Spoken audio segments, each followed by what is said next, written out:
ETF index mutual funds నేర్చుకుని stock మార్కెట్లో రాణించాలనుకుంటున్నారా? వెంటనే ఈ నెంబర్కి కాల్ చేయండి. నమస్తే, నేను Keshav. Welcome to Suman TV. America ఆర్థిక సంక్షోభంలోకి వెళ్ళిపోతుందా? ప్రభుత్వాన్ని నిర్వహించడానికి కావాల్సినటువంటి ధనాన్ని ఇచ్చే స్థితిలో ట్రంప్ ప్రభుత్వం లేదా? దీనికి కారణాలు ఏంటి విశ్లేషించే ప్రయత్నం చేద్దాం. మనతో పాటు అమెరికా నుంచి లైవ్ లో జాయిన్ అవుతున్నారు సాయి శ్రీనివాస్ భూమిరెడ్డి గారు, లా రీసెర్చర్, అలానే American affairs expert. Sai Srinivas గారు నమస్తే. నమస్తే సార్. ఏంటి అమెరికా ప్రభుత్వం నడిపించడానికి ప్రభుత్వానికి కావాల్సిన నిధులు ఇచ్చుకునే స్థితిలో ప్రభుత్వం లేకపోవడం, ఇది చాలా ఆసక్తికరంగా ఉంది. ఒకవైపు ఉద్యోగాల కోత ఇవన్నీ ఒకలా ఉంటే, మినిమం ఎక్స్పెండిచర్ కూడా ఇప్పుడు పార్లమెంట్ ఆమోదంతో, అంటే అక్కడ సెనేట్, కాంగ్రెస్ ఈ రెండు ఉన్నాయి కదా, వీటి ఆమోదంతో ఖర్చు చేయలేని స్థితిలోకి ట్రంప్ ప్రభుత్వం వెళ్ళిపోయింది అనేది వస్తుంది. ఎంతవరకు నిజం ఇది? మామూలుగా అంటే దీన్ని షెడ్ ఉంది, మనం ఏదో పెద్దగా చూడాల్సిన అవసరం అయితే లేదు సార్. ఇది part and parcel of the ఒక రాజ్యాంగ వ్యవస్థ నడిచేటప్పుడు ఒకరి అధికారాన్ని ఇంకొకరు ఓవర్ రీచ్ చేయాలన్న టైంలో తప్పకుండా ఈ రాజ్యాంగం అనే ఒక వ్యవస్థ ఆపుతాది మిమ్మల్ని అనేది చెప్పడానికి ఇది కొంచెం ఒక రకమైన ప్రూవింగ్ సార్. అంటే ఇలాంటివి రాజ్యాంగంలో జరుగుతాయని. కాంగ్రెస్ కి సార్, కాంగ్రెస్ అంటే ఏం లేదు, house of representatives and senate కి ఈ డబ్బులు ఎలా ఖర్చు పెట్టాలి అనే అధికారం ఈ కాంగ్రెస్ కి మాత్రమే ఉంటది. అంటే ఇంకా ఎవరికే గానీ ఏ వ్యవస్థ కానీ ఉండదు. సో దీనికి ఒకేలా ఆ ఖర్చు పెట్టాలి అనుకున్న టైంలో ప్రెసిడెంట్ ఏం చేస్తారంటే, అంటే ప్రెసిడెంట్ ట్రంప్ కానీ ఆ రోజున్న అధ్యక్షులు మాత్రం ఒక చిన్న బిల్ అనేది పెడతారు సార్. అంటే ఏంటంటే, నేను ఇంత ఖర్చు పెట్టాలనుకుంటున్నాను, దీంట్లో ఖర్చు పెట్టాలనుకుంటున్నాను, ఇవి ఖర్చు చేయాలని ఉన్నాను అనుకుంటారు. సో అది ఫిబ్రవరి నుండి, అంటే ఈ అక్టోబర్ 1 కన్నా ముందు ఒక 7-8 నెలల నుండి ప్రిపరేషన్ జరుగుతుంది.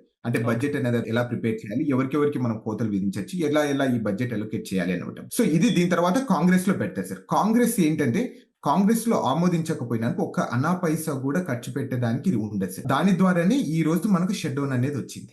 ఓకే.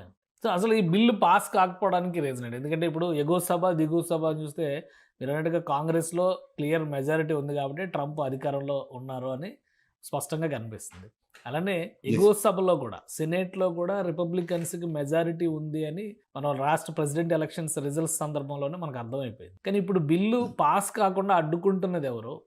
ఎందుకు దాన్ని పాస్ చేయించుకోలేని స్థితిలోకి, ప్రపంచ దేశాలను కమాండ్ చేస్తున్న ట్రంప్ బిల్లు పాస్ చేయించుకోలేని స్థితిలోకి ఎందుకు వెళ్ళారు? సార్, ప్రపంచ దేశాన్ని ఏమన్నా కమాండ్ చేయడానికి కానీ, అంటే సో ఎక్కడే కానీ రూల్స్ రెగ్యులేషన్స్ లేవు కాబట్టి హీ కెన్ కమాండ్ ఏమో సార్. కానీ అంటే ఒక సొసైటీలో వర్క్ చేసేప్పుడు, అంటే ఆ రాజ్యాంగ వ్యవస్థ ద్వారా ఆ ప్రెసిడెంట్ అనే ఒక అధికారాన్ని తను చేజిక్కున్నాడు కాబట్టి, సో తప్పకుండా రాజ్యాంగ విలువలతోనే తను వర్క్ చేస్తాడు సార్. అందుకే అతను పాస్ చేసుకోలేకపోయారైతే నా ఒపీనియన్. అండ్ వన్ థింగ్ ఏంటంటే, so there are 2 reasons sir ఎందుకు ఈ బిల్ పాస్ కాలేదు, ఎందుకు అగ్రిమెంట్ రాలేకపోతుంది రిపబ్లికన్స్ కి డెమోక్రాట్స్ కంటే. సింపుల్ రీజన్ ఏంటంటే, సో ట్రంప్ అధికారంకి వచ్చిన తర్వాత ఈ మెడికేర్, ఒబామా కేర్ అనేది మనం ఎక్కువ చాలా సార్లు వినిటాం. సో దీంట్లో కట్స్ చేయాలి, ఈ సబ్సిడీస్ అనేది రిమూవ్ చేయాలి, దీంట్లో ఎక్కువ దీనికే స్పెండ్ చేస్తున్నాము, లేకపోతే దీంట్లో ఏదో చిన్న లూప్ హోల్స్ అనేది ఉన్నాయని తను ఎప్పటి నుండో క్లెయిమ్ చేస్తున్నారు.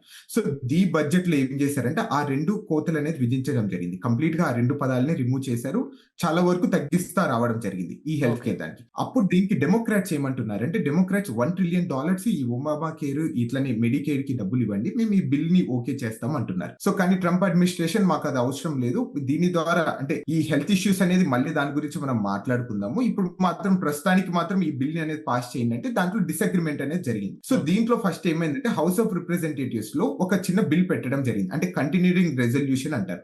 కంటిన్యూయింగ్ రెజల్యూషన్ అంటే, ఈ మనం ఇంకా అగ్రిమెంట్ కి ఫుల్ అగ్రిమెంట్ కి రాలేదు కాబట్టి బడ్జెట్ లో మనం ప్రస్తుతానికి 9 వారాలు సరిపోయే నిధుల కోసం అన్నా మనం ఫస్ట్ తాత్కాలికమైన బడ్జెట్ పెడదాము, దీని తర్వాత మనం డిస్కస్ చేద్దాం అని చెప్పడం జరిగింది. సో దానిలో కూడా విభేదించడం జరిగింది వీళ్ళు.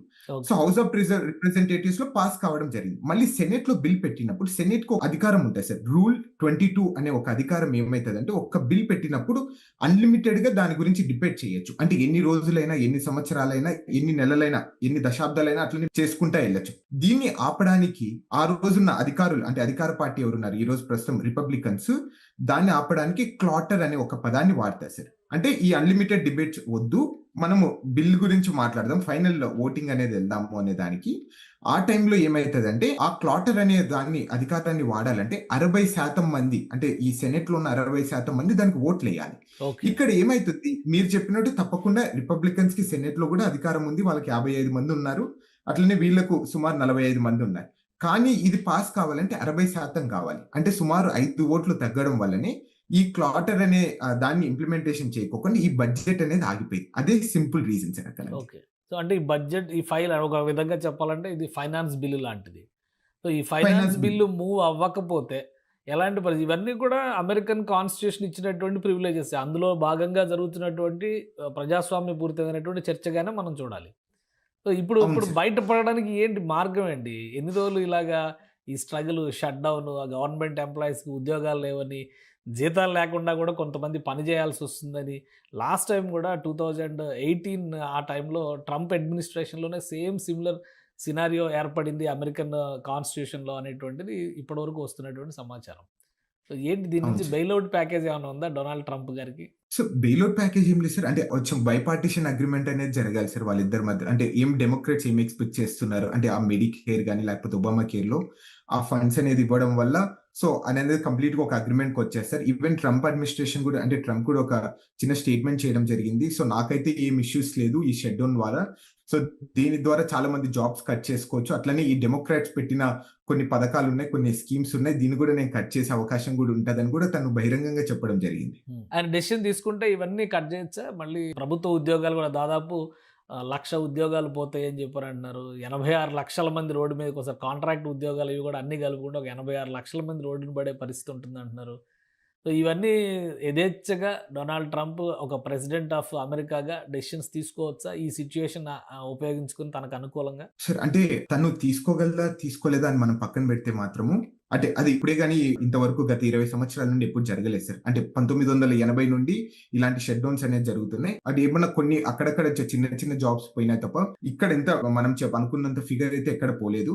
సో కానీ నా ఆర్గ్యుమెంట్ అంతా ఒకటి సార్. ఒక్కసారి ఏదైనా గానీ ఒక సిస్టానికి డ్యామేజ్ అయినా గానీ కొంతమంది ఎంప్లాయీస్ ని తీసేసినా కానీ అది మళ్ళీ రికవర్ చేయడం చాలా కష్టం సార్. ఇప్పుడు ఫర్ ఎగ్జాంపుల్ లాస్ట్ టైం చెప్పిన అంచనాల ప్రకారము సుమారు $3.1 బిలియన్ ఈ షట్ డౌన్ వల్ల లాస్ అయిపోయారు. అంటే విచ్ కెనాట్ బి రికవర్డ్ అంట. ఓకే. సో $3.1 బిలియన్ అంటే ఎంతమంది ఉద్యోగాలు పోయి ఉంటాయి, ఎంత వ్యవస్థ స్తంభించిపోయింది, ఎన్ని స్కీమ్స్ అనేది కట్ అయిపోయింటాయని ఒక సింపుల్ దాని ద్వారా మనం అర్థం చేసుకోవచ్చు సార్. అంటే and one more thing sir, last time 35 days అనేది షట్ డౌన్ జరిగింది. ఈ రోజు మనం ఇంకా ఫస్ట్ డే లోనే ఉంటున్నాం. సో అలానే దీని గురించి మనము 2 టైప్స్ ఆఫ్ థింగ్స్ గురించి ఆలోచించుకోవాలి సార్. ఒకటి essential and non essential sir. Okay. Essential వాళ్ళకు మనం అనుకున్న విధంగా ఎక్కడే కానీ ఎఫెక్ట్ కాదు సార్. అంటే ఫర్ ఎగ్జాంపుల్ ఆర్మీ కానీ, సో లేకపోతే ఇక్కడ పోలీస్ వ్యవస్థ కానీ, సో లేకపోతే వైట్ హౌస్ లో ఉన్న వర్క్ ఫోర్స్ కానీ ఇవన్నీ అలానే నడుస్తాయి సార్. కానీ నాన్ ఎసెన్షియల్ ఉంటాయి కదా సార్. ఇప్పుడు డిపార్ట్మెంట్ ఆఫ్ ఎడ్యుకేషన్ కానీ లేకపోతే చిన్న చిన్న కోర్ట్స్ కానీ అట్లనే నార్మల్ గా ఈ వీసా ప్రాసెసింగ్ కానీ ఇవన్నీ ఎఫెక్ట్ అయిపోతాయి సార్. ఓకే. సో వాళ్ళకు తప్పకుండా మీరు అన్నట్టు వాళ్ళకు ఉద్యోగాలు పోయే ఛాన్స్ ఉంటుంది. అట్లనే జీతభత్యాలు కూడా వాళ్ళకు రిటర్న్ తీసుకోకపోవచ్చు కూడా సార్ దాని ద్వారా. ఇప్పుడున్న సినారియోలో లాస్ట్ టైం లాగా 30 రోజులు అంటే నెల రోజులు 2 నెలలు నడిచే అవకాశం ఉందా? లేదా ఒక కాంప్రమైజ్కి వచ్చేటువంటి ఛాన్సెస్ ఏమైనా ఉన్నాయా డెమోక్రాట్స్ అండ్ రిపబ్లికన్స్?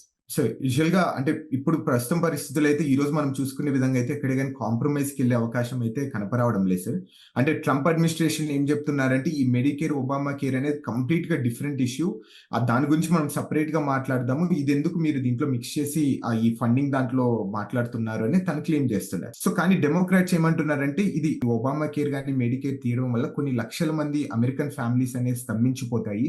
చాలా మంది హెల్త్ కేర్ సర్వీసెస్ అనేది తీసుకోలేరు అనేది వాళ్ళు ఆర్గ్యూ చేస్తున్నారు. అంటే ఇది కూడా వన్ ఆఫ్ ద ఎసెన్షియల్ కమోడిటీగా మీరు ఆలోచించుకొని దీనికి కూడా ఫండ్స్ ఇవ్వండి అనేది వాళ్ళు చెప్తున్నారు. అంటే ఎక్కడే గానీ సో పొందన అనేది వాళ్ళకి ఎక్కడ కనపరావడం లేదు సార్. సో తప్పకుండా ఇంకా నిలబడాలంటే కొంతకాలం వేచి ఉండాల్సిందే. వేచి ఉండాల్సిందేది వస్తుంది. అంటే దీని ద్వారా అంటే మనం ఎఫెక్ట్ అవుతామా లేదా అనేది కూడా ఒక చిన్న క్వశ్చన్ మార్క్ లో ఉండిపోతున్నాం సార్ మనం. Right. Thank you Srinivas Reddy గారు విశ్లేషణ అందించినందుకు. ఇది అమెరికాలో పరిస్థితి షట్ డౌన్ అనేటువంటి నినాదం మొదలైంది. ఆల్రెడీ ఒక రోజు గడిచిపోయినటువంటి స్థితి. ఇక డెమోక్రాట్స్కి రిపబ్లికన్స్కి మధ్య ఒక అండర్స్టాండింగ్ రాకపోతే ఈ ఫైనాన్స్ బిల్లు పాస్ అవడం అనేది అసాధ్యం. రాజ్యాంగం ఇచ్చినటువంటి వెసులుబాటును ఉపయోగించుకొని ప్రతిపక్షం ట్రంప్ను ఇరుకును పెట్టేటువంటి ప్రయత్నం చేస్తోంది. ఈ షట్ డౌన్ కంటిన్యూ అయితే అమెరికా పైన తీవ్ర భారం పడేటువంటి అవకాశం, ముఖ్యంగా సామాన్య అమెరికన్లు ఎవరైతే పదే పదే డొనాల్డ్ ట్రంప్ అడ్మినిస్ట్రేషన్ చెప్తుందో ఆ సామాన్య అమెరికన్లే నలిగిపోయేటువంటి పరిస్థితి ఉంటుందని సాయి శ్రీనివాస్ రెడ్డి గారు విశ్లేషిస్తున్నారు. ఇది స్పెషల్ డిస్కషన్. Keep watching.